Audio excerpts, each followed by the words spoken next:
Dans la vidéo précédente, on a mis en place le mouvement du personnage. Donc le personnage avance tout seul et nous, tout ce qu'on peut faire, c'est utiliser les flèches du clavier pour pouvoir choisir sa direction. Donc voilà, pour l'instant, ça, c'est l'état actuel de notre jeu. Normalement, le joueur est censé générer une traînée lumineuse derrière lui, qui est en fait un mur, et c'est tout là l'intérêt du jeu, c'est qu'il faut éviter son propre mur et les murs de ses concurrents.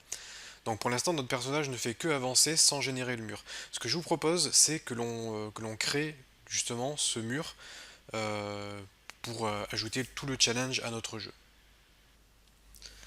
Alors pour créer ce mur, on va prendre la couleur du personnage.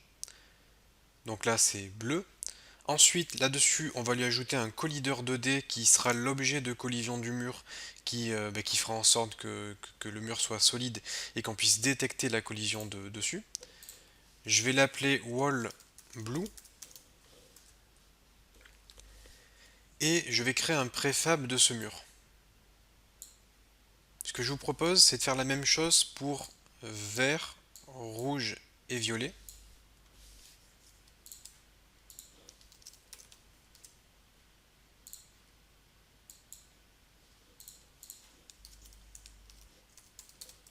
Wall green, wall red et également pour le violet. On sélectionne tout, on ajoute le box collider 2D et puis on va créer un préfab pour chaque type de mur. Puis vous pouvez supprimer tout ça. Je retourne sur mon player blue et ce qui serait bien, ça serait d'ajouter ici le préfab du mur correspondant à la couleur du personnage.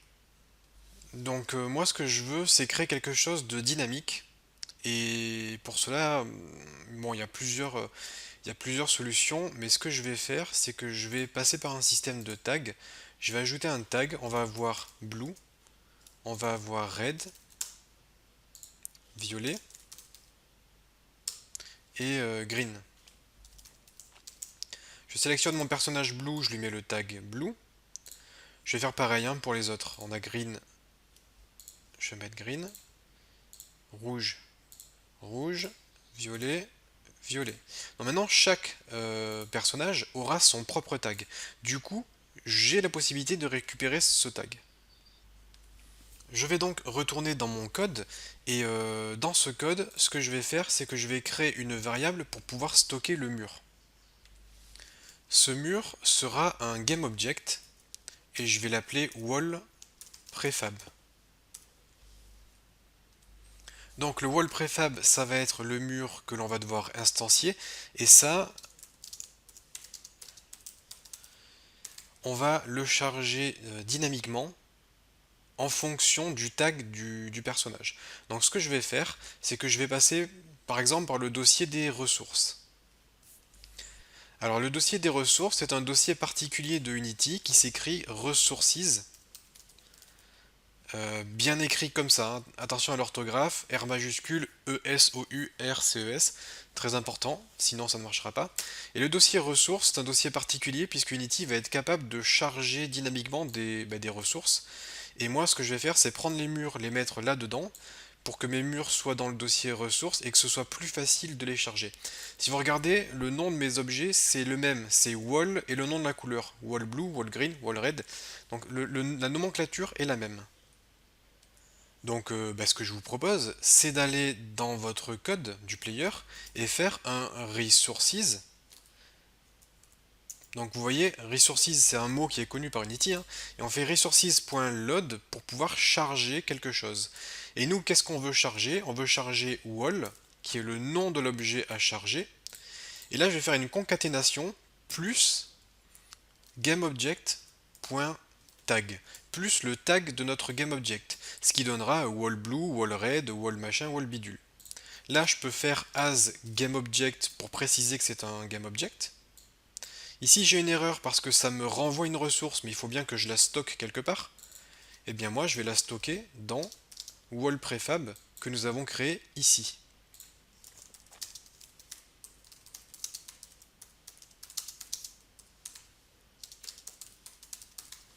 Et du coup, en fonction du personnage qui sera utilisé, rouge, bleu, vert, peu importe, le mur avec la couleur associée, correspondante, sera automatiquement chargé. Alors là, je peux vous le montrer, hein. Je vais copier public et le mettre ici pour que ma variable soit en public. Du coup, si je retourne dans Unity, j'ai bien ma variable wall prefab qui est visible, hein, comme vous pouvez le constater. Elle est vide. On voit bien qu'elle est vide. Je lance le jeu et vous allez voir, automatiquement, elle a été associée à wall blue. Donc notre système fonctionne. Je retourne dans le code et je vais supprimer le public puisque je n'ai pas besoin que cette variable soit publique. Alors maintenant, l'idée, ça va être de faire en sorte que ce mur soit généré automatiquement lorsque le joueur change de direction. Donc ce qu'on peut faire, c'est... alors je vais devoir modifier ça. Ce qu'on peut faire, c'est se mettre là-dedans. Ce que je vais faire, c'est que je vais mettre la vidéo en pause juste 5 secondes, histoire de modifier tous les ifs pour rajouter des accolades. Voilà, j'ai ajouté les accolades partout parce qu'on va avoir plusieurs instructions. À chaque fois qu'on va changer de direction, ce que je vais faire, c'est appeler une fonction createWall qui va générer le mur. Donc je copie ça, je le colle partout où on change de direction, et bien évidemment j'ai une erreur puisque createWall n'existe pas. Donc je vais créer cette fonction private void createWall, et là je vais pouvoir générer le mur derrière le personnage pendant son mouvement. Donc pour instancier un objet, on utilise instantiate. Instantiate, ben, ce qu'on veut instancier, wall prefab.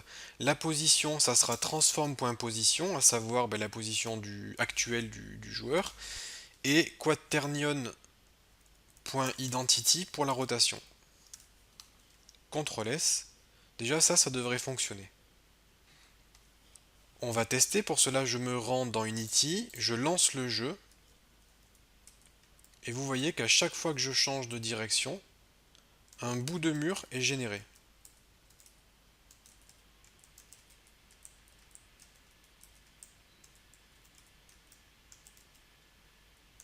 Donc pour l'instant, ça fonctionne pas trop mal.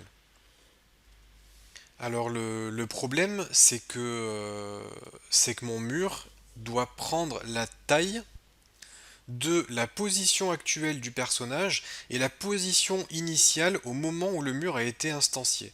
Bon, cette position initiale, on peut la stocker quelque part, par exemple dans une variable. Ça sera un vecteur 2 et je vais l'appeler lastPose.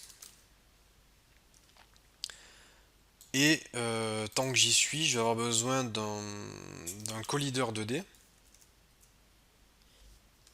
Et ce collideur 2D, ça sera le last wall call qui correspondra au collideur du dernier mur instancié parce que, comme je l'ai déjà expliqué dans une précédente vidéo, lorsqu'on va instancier le mur, il sera également à l'intérieur du personnage puisque le personnage est en train de l'instancier et du coup, si le personnage touche un mur, il a perdu. Donc on a besoin de connaître quel est le collideur du dernier mur pour pouvoir ignorer ce collideur parce qu'on n'est pas censé perdre pendant qu'on est en train d'avancer, ça n'aurait aucune logique.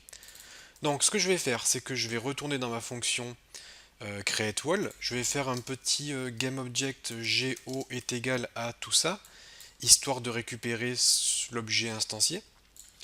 Je vais dire que lastPose est égal à transform.position. Alors ça me permet de récupérer la position du joueur au moment où il change de direction.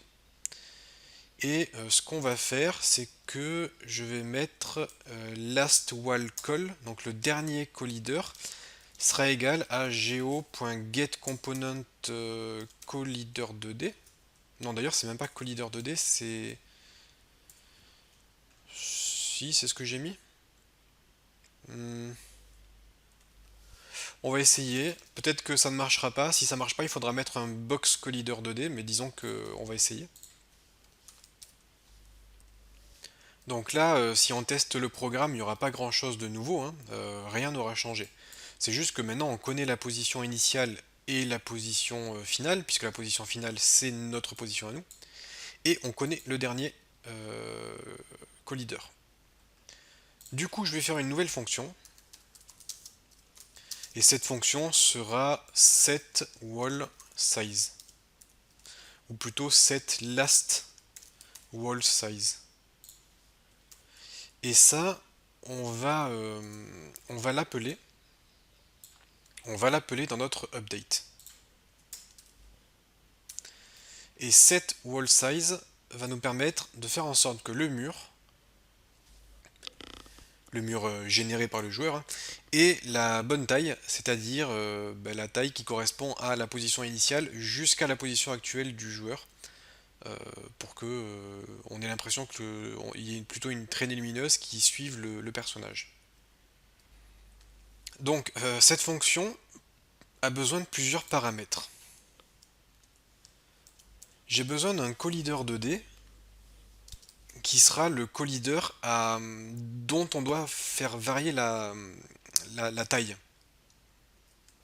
J'ai besoin d'un vecteur 2 qui sera la pose start, la position de départ, et d'un vecteur 2 qui sera la pose end, la position d'arrivée. Alors du coup, j'appelle setWallSize, mais là du coup ça ne marche pas parce que je dois passer les paramètres. Alors si j'ai bien fait les choses, tous mes paramètres sont déjà disponibles. On a dit qu'on a besoin du collider, c'est ici. On a besoin de la position, une position et l'autre position qui est transform.position. Donc en fait on a besoin de connaître les deux positions, départ et arrivée, ou arrivée et départ. Et normalement là, je n'ai plus d'erreur. Alors dans Unity, en fait, quand on veut faire varier la taille d'un objet, regardez, quand je veux faire varier la taille de cet objet, comme ceci par exemple, eh bien l'objet, la taille est augmentée, mais le centre de l'objet reste le même. En fait, la taille est augmentée par rapport au centre de l'objet. Je ne peux pas augmenter l'objet en le tirant vers la droite, ce qui serait l'idéal dans notre cas. Je suis obligé d'augmenter par rapport au pivot, et le pivot c'est le centre de mon objet. Donc avant de pouvoir augmenter la taille du mur, je vais devoir calculer sa position centrale. Je vais devoir faire en sorte que le mur soit toujours placé au milieu, pile au milieu euh, de position start et position end. Il doit être au milieu de ces deux positions. Donc ça c'est facile, je vais dire que call.transform.position, donc la position de notre collider, est égale à, et là c'est une toute petite formule, c'est une formule mathématique niveau 5e, c'est position start, donc la position initiale, plus on va avoir besoin de calculer position fin moins position start, le tout divisé par 2 pour récupérer le milieu, et donc ça devrait nous retourner ce que l'on souhaite. Maintenant qu'on a la position du mur centrale, j'ai besoin de connaître la distance qu'il y a entre, euh, la position de départ et la position d'arrivée, puisque la distance correspond à la taille que doit avoir le mur. Alors, calculer la distance entre deux objets, c'est super facile. C'est simplement vecteur 2, point distance, et entre parenthèses, la position 1 et la position 2. Et ça, on va le stocker dans un float, size, et ça nous retournera bien la taille du cube qui est en fait le mur généré. Maintenant, ce qu'il nous reste à faire, c'est justement appliquer la taille à notre mur.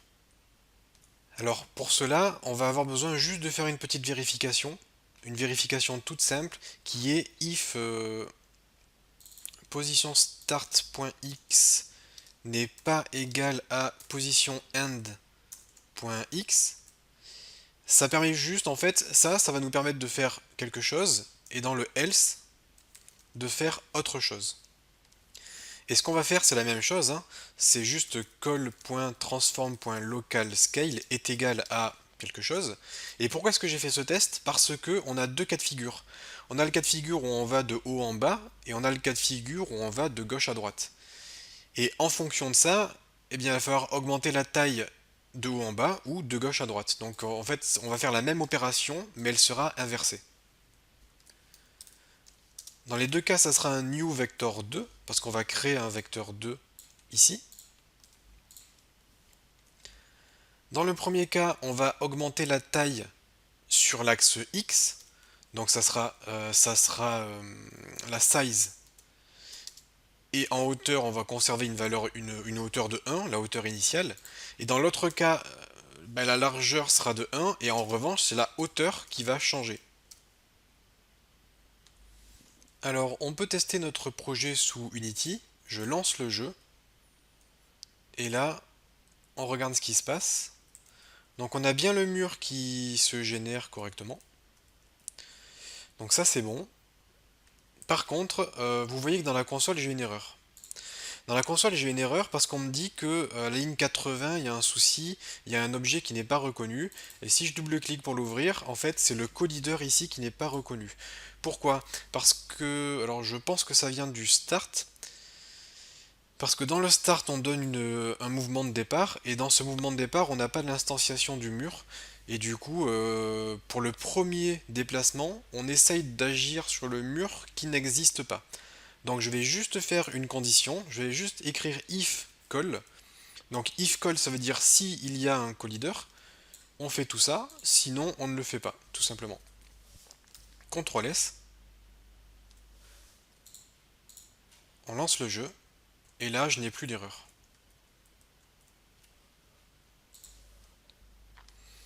Donc si on retourne dans le code, on va pouvoir faire une petite modification.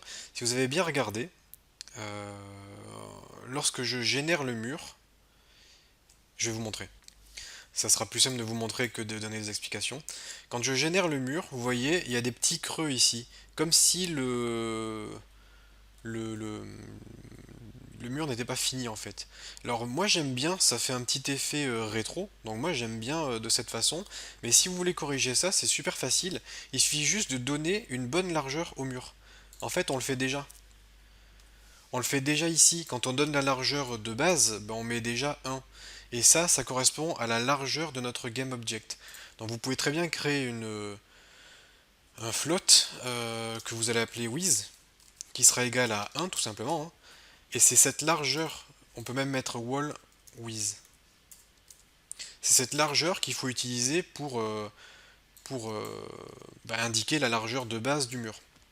Lorsqu'on crée notre mur, il faut lui ajouter la largeur, donc size plus la largeur, de façon à ce que ça comble le petit espace que vous avez pu remarquer. Là, si je lance le projet, alors d'ailleurs, je sais pas pourquoi il s'est mis en plein écran, mais c'est bien. Voilà, vous voyez qu'on n'a plus ce souci de mur. Et là, le personnage peut passer au travers du mur, hein. Pour l'instant, c'est parce qu'on n'a rien codé pour ça. Bien évidemment, ça changera dans le futur.